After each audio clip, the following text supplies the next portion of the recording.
In 2026, Montreal is preparing to host a massive wave of international tourists. The first major surge hits in May, with the arrival of the Formula One Canadian Grand Prix.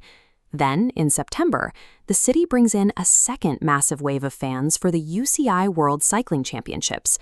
Hundreds of thousands of fans are guaranteed to show up for these two events, but the city currently lacks the beds to house them. An independent analysis by Raymond Chabot Grant Thornton projects a massive 26,000-night accommodation gap during the races. Montreal's failure to coordinate its lodging supply with its event calendar is forcing the city to actively turn away its own economic boom. This 26,000-bed shortfall is an artificial shortage engineered entirely by local legislation. A municipal bylaw limits short-term rentals to a specific window, June 10th to September 10th. The Formula One Grand Prix is in late May. The cycling championships are in late September. Both major events sit entirely outside this authorized window. Because of this calendar mismatch, the city is projected to lose more than $19 million in visitor spending. Rigid policy dates are artificially capping the city's accommodation supply right when global demand hits its peak. When you legally cap the supply of short-term rentals, the entire burden of housing tens of thousands of tourists shifts to traditional hotels.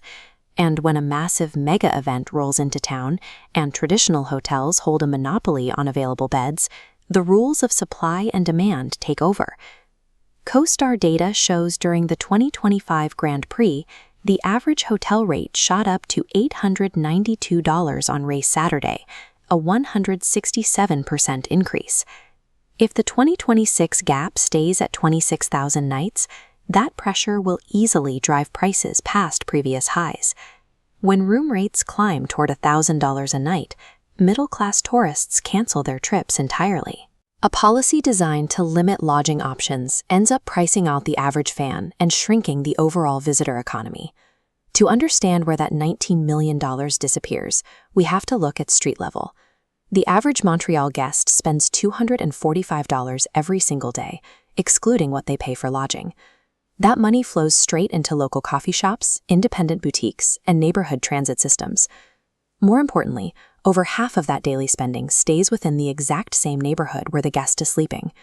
By artificially erasing 26,000 nights of accommodation, the city immediately evaporates a massive injection of cash into these local areas.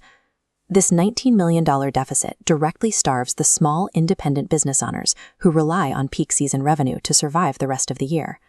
The city originally implemented this strict seasonal ban with a clear goal: ease housing pressures and lower rent for residents. New York City implemented aggressive restrictions on short-term rentals for the exact same reasons.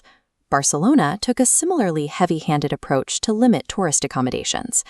Amsterdam also rolled out strict regulations in an attempt to protect its housing supply. Independent analysis shows that across all of these cities, strict bans consistently failed to improve long-term vacancy rates or lower rent. Rigid calendar bans do not solve the housing crisis. They entrench hotel monopolies while actively punishing the local tourism sector. Back in Montreal, everyday residents are feeling the squeeze of inflation. Right now, 76% of local hosts rely on short-term rental income just to combat the rising cost of living and afford basic essentials like groceries. To balance local housing needs with global tourism demand, the city needs targeted policy updates, not blanket bans. The first fix is simple: allow residents to host in their principal residences year-round, ending the restrictive seasonal limits. Second, transition the city's barrier-heavy, mandatory in-person permitting process into a fast, fully online digital system.